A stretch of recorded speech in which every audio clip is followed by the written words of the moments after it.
Bueno, justamente vine yo porque la situación en Chile para estudiar estaba un poco complicada. ¿Qué opina usted de la palabra tropicalizar, de la frase tropicalizar el conocimiento? No sé qué significará, no lo había escuchado. ¿No? No. No. Supongo que hace más calor cuando... Se podría recomendarme 3 libros que crea que me van a hacer como un switch en la cabeza, que van a cambiar la forma en la que puedo ver las Bueno, cosas. tenía un maestro que decía, si se lee el Quijote se van a ahorrar 500 libros más, ¿no? Órale. Hey, ¿qué tal? Un par de mentosos, les habla Claudio. Van a ver una plática que tuvimos con Martín, un chileno que lleva acá 20 años en México, que tiene su librería ahí en el Zócalo. Yo creo que todos la van a conocer. Está ahí subiendo las escaleras, hay un Santander y está literal en medio el puesto de libros. Muchas cosas en la plática, difícil de describirlo, pero vamos a decir mucha filosofía, mucho arte, mucha percepción. El término sublime se tocó bastante. Al principio de la plática, la verdad es que se escucha mal porque ese día había un concierto en el centro. Intenté hacer magia, pero pues no siempre se puede la magia.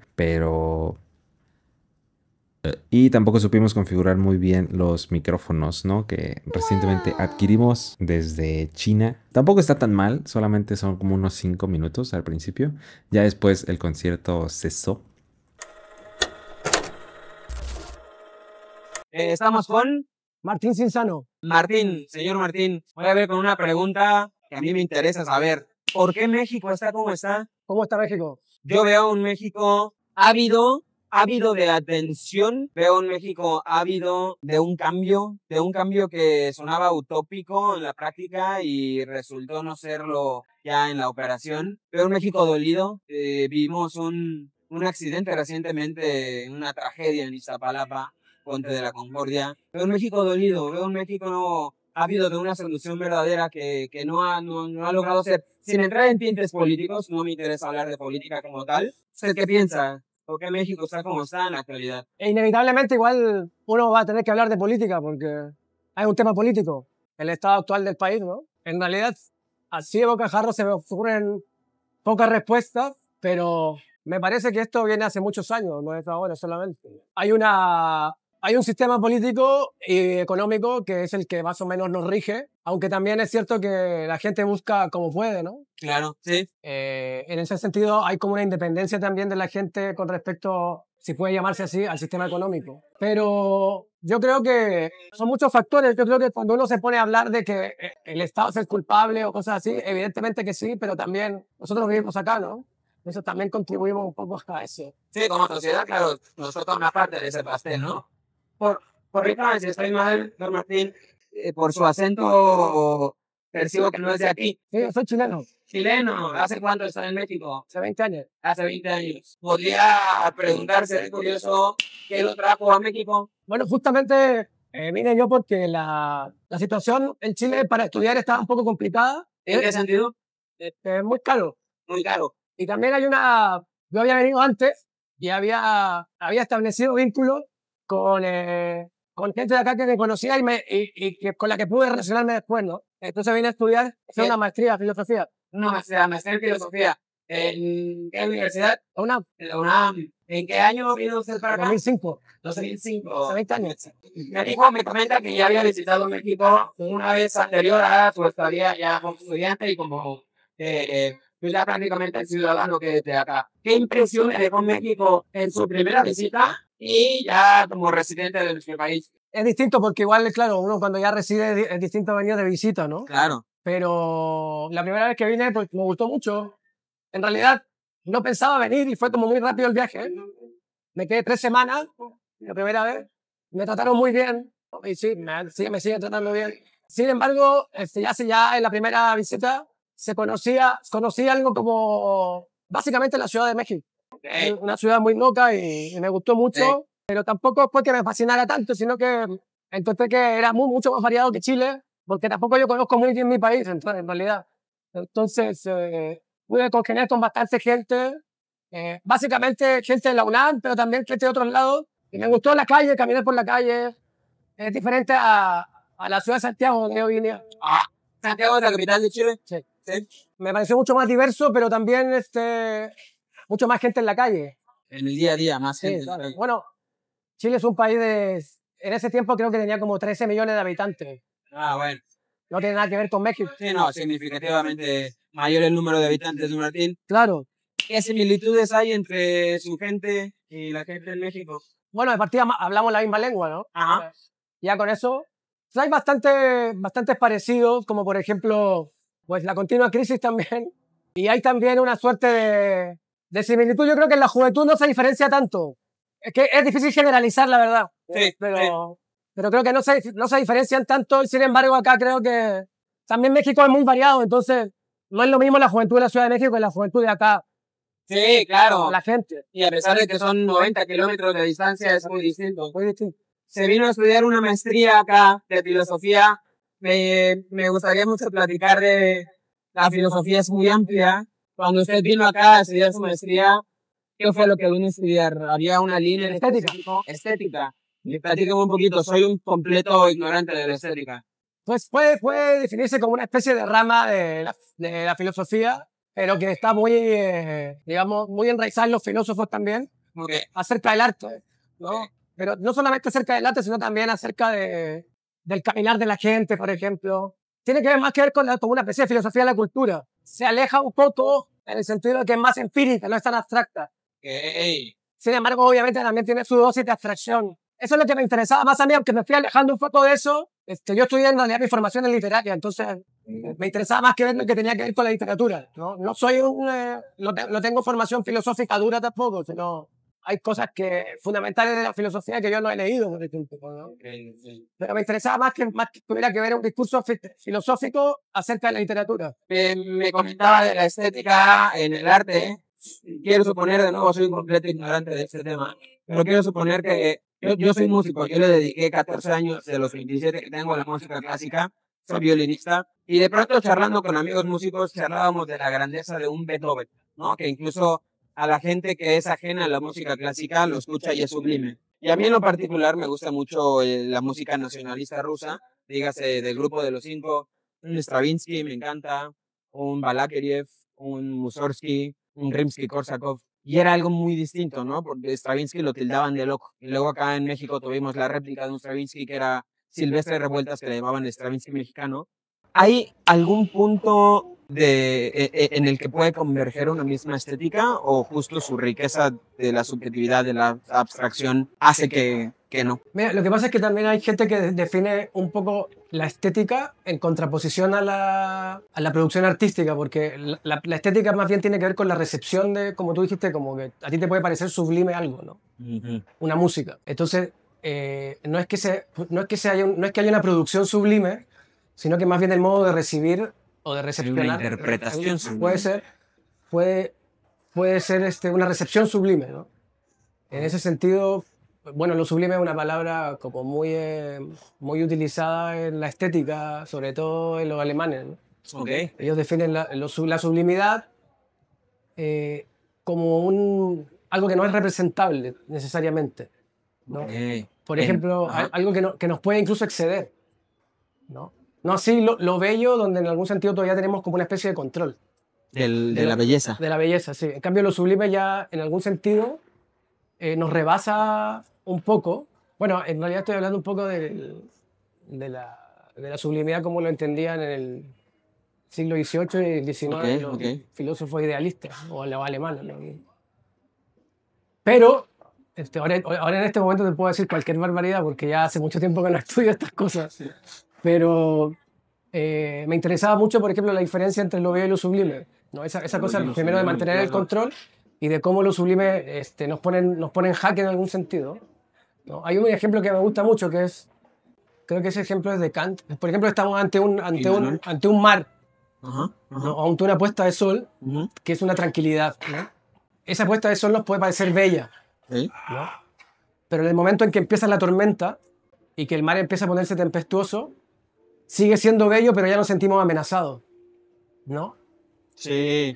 Entonces eso ya vendría a ser más bien sublime.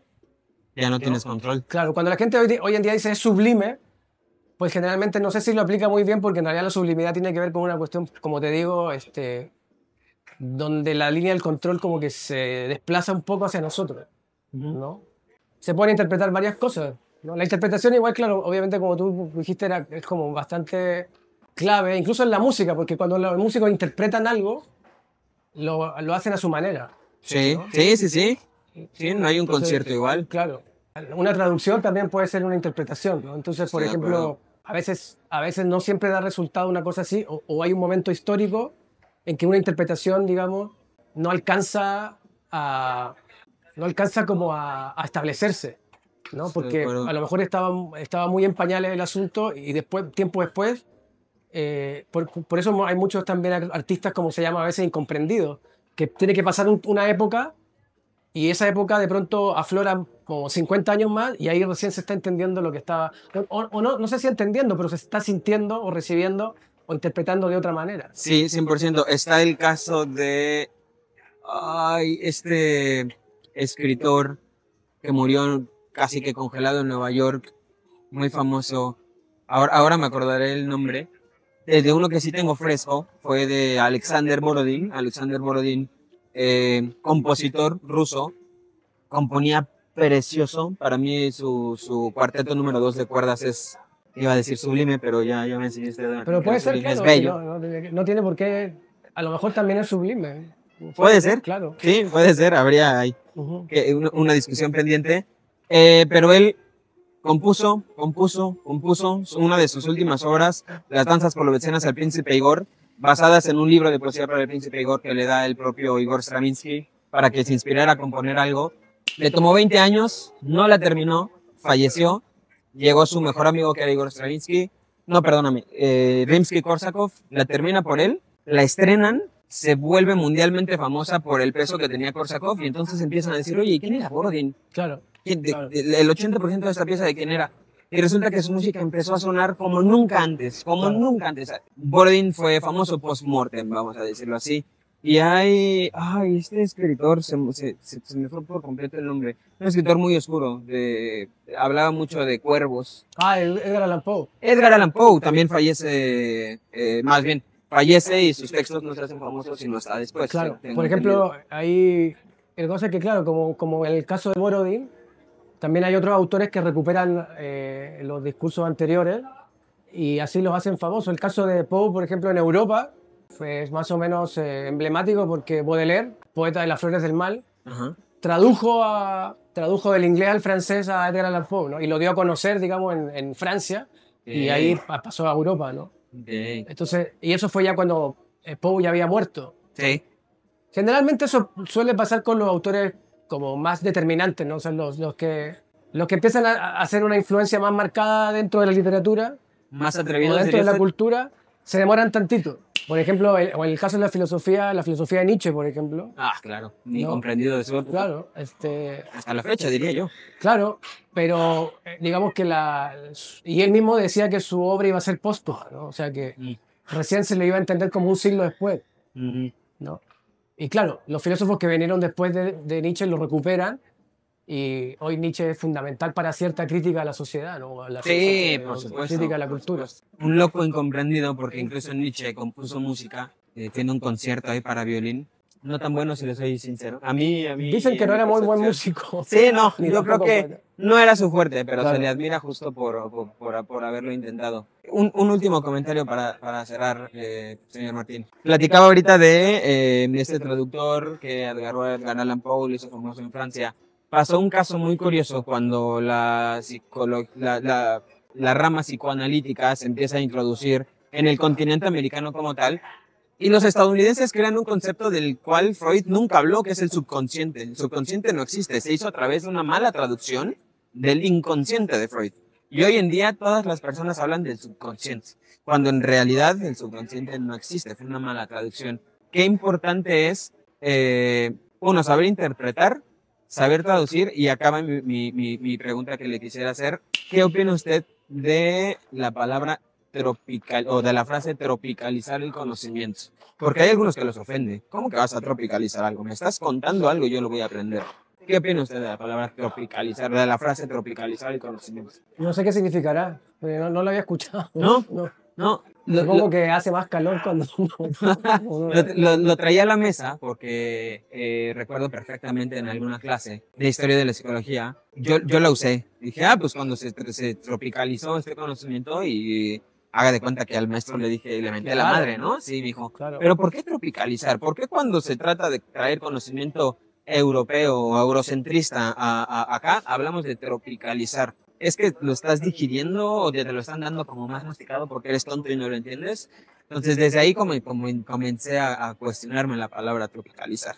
Bueno, yo creo que es inevitable que se habla a veces de canibalizar en el buen sentido un poco los conceptos, ¿no? Entonces, nosotros como interpretadores de algunos conceptos europeos o eurocentristas, creo que hemos tendido toda la vida en Latinoamérica y digamos que en otros lugares a apropiarnos de una manera propia, perdón, valga la redundancia, a apropiarnos, digamos, con una marca latinoamericana de cuestiones que no nacieron en ese contexto, ¿no? Claro, sí. ¿Sí? Por ejemplo, se puede decir, no sé, que la filosofía de Marx completamente ha sido, ya que estás con el término tropicalizada, ¿no? Si tú dices, pues, la Revolución Cubana tomó los principios, digamos, del marxismo. E incluso los rusos, cuando hicieron la revolución, acomodaron a su manera los conceptos marxistas, porque acuérdate que Marx, su primera tesis que tenía era que en realidad la revolución iba a ser en los estados más industrializados. Correcto, sí. O sea, que él pensó que Inglaterra iba a ser uno de los primeros, digamos, sociedades en ver convertida la revolución en una realidad, ¿no? Pero nunca pasó, ¿no? En cambio, los rusos, una sociedad que estaba muy atrasada en ese entonces, lograron hacer una revolución a partir del marxismo, ¿no? O sea, ni siquiera los grandes teóricos tienen un control sobre cómo se va a interpretar, ¿no? Y creo que esa es la gracia. Tropicalizar, en algún sentido acá en Cuernavaca podemos tropicalizar la historia de México, ¿no? Claro, sí, aparte Cuernavaca siendo cuna de la historia de México. Claro, y con otro, creo que igual es más o menos, se ha estudiado un poco como la influencia climática en el pensamiento, ¿no? Pero me sonaba más algo así, ¿no? Divertido igual tropicalizar. Sí, era más como justo la adaptación de algo.